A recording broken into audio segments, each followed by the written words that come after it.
Independence Day Resurgence. For those of you who saw the 1996 original, you know what you're getting into with this sequel.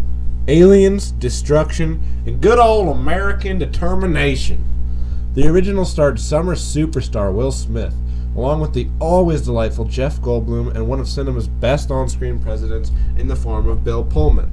And 20 years later, two of them returned. Will Smith had already tried his hand at a sci-fi movie about a father and son, and it had already gone terribly, so he wasn't up for another after that. Just another thing we can thank After Earth for. Not to mention that Will Smith's paycheck has gone way up since 1996. He died in a test plane crash. What a way to go out. But unfortunately, he chose not to return. So they gave the role to his son. Oh God, no, not Jaden. His character's son.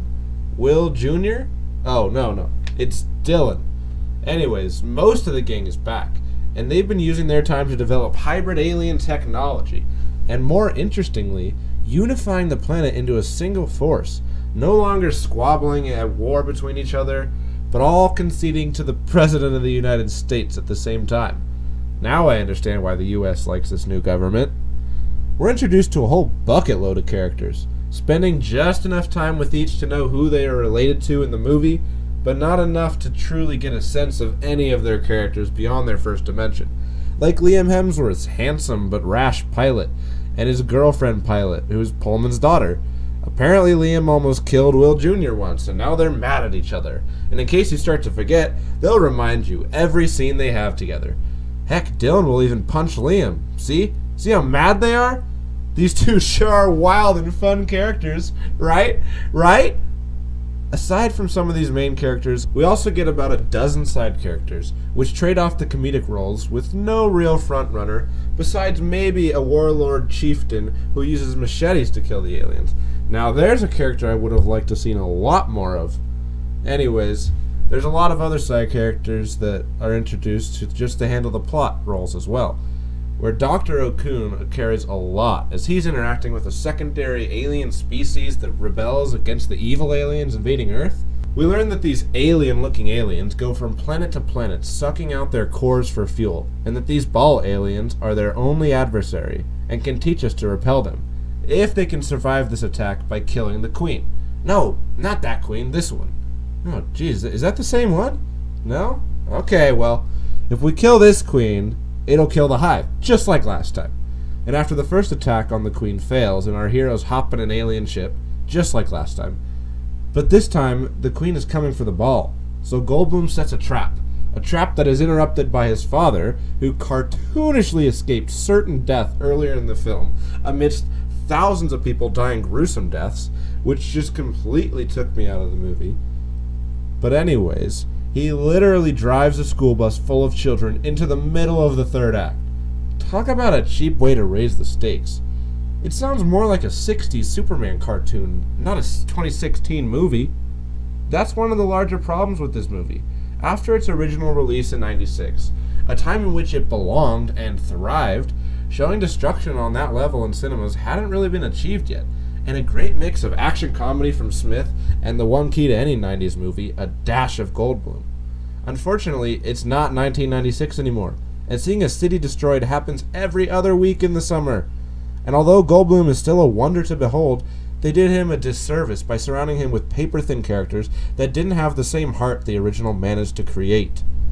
Don't think this movie doesn't offer destruction, though, because if that's what you want, there are not many other movies that do it like this one, I'll give it that. Some of these scenes were amazing to see on screen, but difficult to watch when thinking of the lives lost within context of the movie. One of the only original things in this movie that absolutely blew me away is that the giant alien ship, upon going over the Earth, has its own gravity, and so it's pulling up these cities. It's not just destroying them, it's tearing them out of their foundations and then drops it back onto other cities.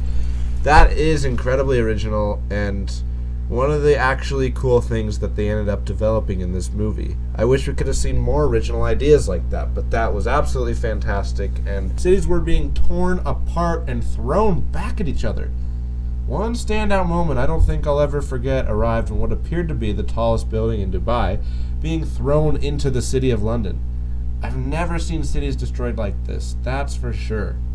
There is one element to a great Independence Day movie, and that's the speeches.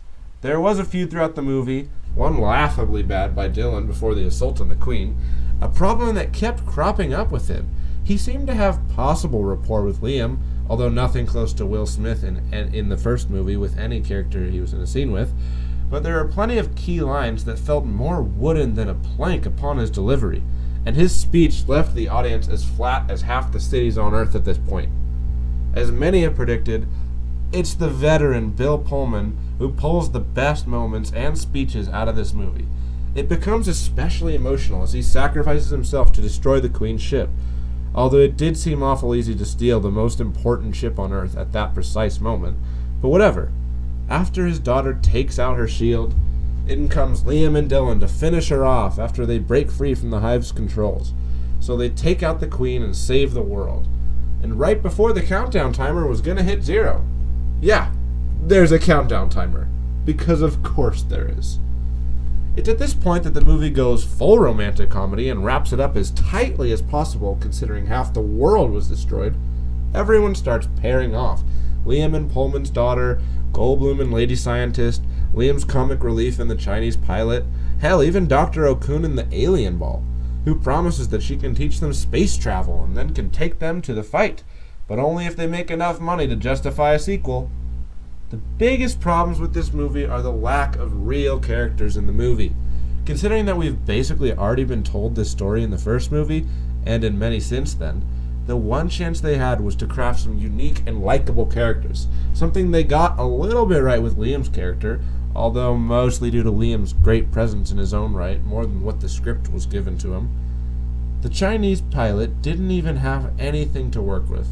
Her one emotional scene involved the only other Chinese person in the movie, who happens to be related to her, although clearly just because he was being set up as an emotional cannon fodder. After this moment, she was buried almost as badly as Lex Luthor's assistant in Batman v Superman. Because of this, the characters that ended up leaving the most impact were those we had already learned to love and those of Goldblum and Pullman. Since we had already developed them, it didn't matter as much that we didn't get to know them. We already knew them, so they could just participate. But there's no excuse for the new characters they introduced to fall as flat as they did. The special effects were spectacular and expansive, but in this age, it's expected that we be wowed. This movie has similar problems to TMNT 2 and Godzilla, focusing so much on the spectacle that they put less importance into who we watch go through these things, and so we're left with a fantastic looking apple with a rotten core. Unfortunately, this movie aimed for the lowest common denominator and didn't bother to carve out a fun space for any of their new characters to occupy, electing instead to throw everything at the wall and see what sticks, destroying half the world and giving us a basket full of cardboard cutouts they tried to pass off as real characters. That led them to falling into the same trap so many other blockbusters do. There are an abundant number of lines like, "It's definitely bigger," "Oh, they love the monuments," "Wow, that's so much bigger." They did exactly what a sequel shouldn't be anymore. The second is a carbon copy clone of the first, but with a bigger budget that leads to a bad guy who is the same in every other way. In this day and age, we should hope that Hollywood would have learned from mistakes by this point and really understand what a sequel should be and where it should focus. Instead of bigger, try to change some of the status quo. Instead of making the same movie, try to expand the universe and bring something unique to the table. All that meant in this movie was different colored bullets for the good guys, and a more physical Queen presence. A Queen that wasn't even original, since it was just a mix of the smaller aliens and the alien from James Cameron's Alien. If there does turn out to be a sequel to ID2, it sounds like they'll be heading out into the alien world. This would be a welcome change, and probably should have been the premise to this movie in the first place. Oh well. Maybe next time they'll learn to take advantage of these new concepts and try to provide some more layers to these characters to get us invested in them in whatever battle they have to fight next. This movie felt like a mashup of most of the 90s blockbusters along with today's obsession for effects, with none of the actual comedy and deep characters we got from the original Independence Day. Overall, I think I'd settle on a 5.5 out of 10 for Independence Day Resurgence. I found it not terrible in most of its times. I didn't actively dislike it ever, and I wasn't completely dismissal of a sequel that was possible to happen, because Jeff Goldblum is a treasure in whatever way he comes to us. Well, I had an idea for a tune. Yeah. I'd still like to slip it in, maybe in post-production. We're still shooting. Ready? Independence Day. We must find a way to get these bad aliens off our planet. Do you recognize the tune? I think it's well, it's the old Dinah Shore show, the sponsor. In a Chevrolet. Yeah, that's it. Hey, you know America who stole is from that- that? John Williams for Jurassic Park. In Jurassic Park, scary in the dark. I'm so scared that I'll be eaten. But I've novelized the lyrics, so it's Independence Day. We must find a way to get these bad aliens off our planet. Yeah. Oh yeah, I like I the love dissonance it. of planet. I mean, come on, that was charming as hell. Are you telling me you wouldn't put money in his pocket right now to do anything on screen? Because I know I would. And I did see a tower being thrown into London. Something that spectacular isn't going to leave my mind for quite a while. However, I didn't actively dislike most of this movie. It just didn't appeal to me, and it didn't earn most of the beats it tried to sell me. It's fine in every way. It's fine as an Independence Day sequel. It gives you that American patriotism, kind of, not to the same degree as the first. It gives you plenty of destruction, and it gives you probably even more aliens than the first one. So if that's what you want, that's what you'll get. But if you're looking for something more akin to the original in the way of character and heart, you're not going to find it here. I would have really loved to see them go out and take the battle to the aliens in this one, because what we ended up getting was the first movie. Just done in a worse way, but done in a more grand way with the effects. So, depending on what you want from a movie, this may satisfy you in some ways and dissatisfy you in others. Please leave a comment telling me, what's your favorite destruction movie? I know I just saw San Andreas, and that had some mighty destruction. Although this movie might be the most destructive I've seen. There was plenty of scenes of just straight mayhem, and double mayhem when cities were being thrown into each other.